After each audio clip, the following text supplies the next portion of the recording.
Our expectations as a program are very clear. We've talked about from the end of last season all the way through our conditioning program this year, and that is to be competitive in all 8 games we play. Based on my experience in the league, having played for 5 years in the CAA, coached for 17, I've always thought of this league as a field goal league, and what I mean by that is the first place team in the standings and the last place team could play a game that's decided by a field goal with either team winning. So being competitive in all 8 games going into the fourth quarter with an opportunity to win is really the goal you need to have as a program. Now, I could sit here and tell you that we want to come in this league and we want to win the championship, and that would be a very lofty expectation.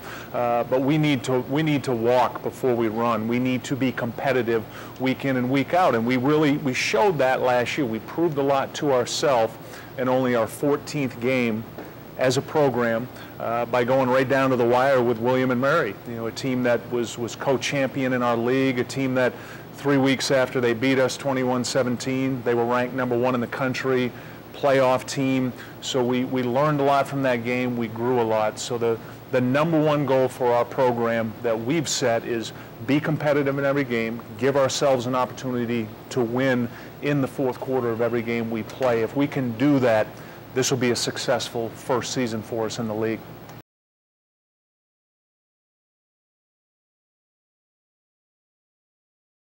He's a really special person, Kurt. He's what you want as a leader. He's what you want as a quarterback. Having played quarterback myself and coached that position the majority of my career, that's the most important position on your team, not only from the standpoint of performance, but from leadership, what he does on and off the field. And we have a philosophy, Kurt, at Old Dominion we call Aim High, and what that means is recruiting and developing the best people, the best students, and the best players. Will Thomas is a leader in our community. He's involved in a number of different community organizations. He's a Dean's List student who graduated college in 3.5 years, and he's currently a Dean's List student in our MBA program at Old Dominion. So within 5 years, he'll have his undergraduate degree and his master's degree. And then on the football field, all he's done for 2 years is just put up some incredible numbers, being a Walter Payton Award candidate. So everybody knows within our program he's the unquestioned leader. As Thomas goes, we go. The #1 most important thing for him this season will be he's going to have to protect himself a little bit better. He's always been the guy who thinks he can run over the biggest guy on the field.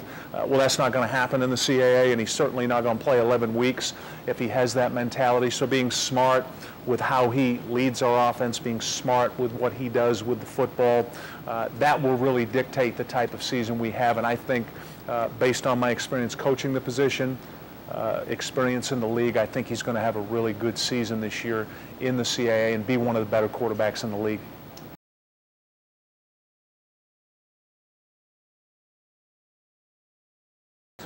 Yeah, that's a great question. The league has always been competitive, from the time in 1990 to 2006 when I was coaching in the league. It's been competitive. It's grown and developed dramatically.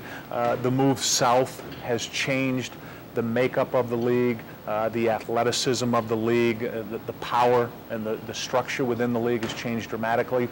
We went from when I first joined the league to being a 1 or maybe 2 team in the playoffs to now it's 4 teams every year with the potential for 5. If a 5th team in this league gets to 7 wins, it almost seems automatic that the committee is going to take them. So the structure, the balance, the power what has changed the most since I first joined in coaching the league. And what I've seen since my last year at Maine in 2006 to going into 2011, the coaching in the league just gets better and better every year.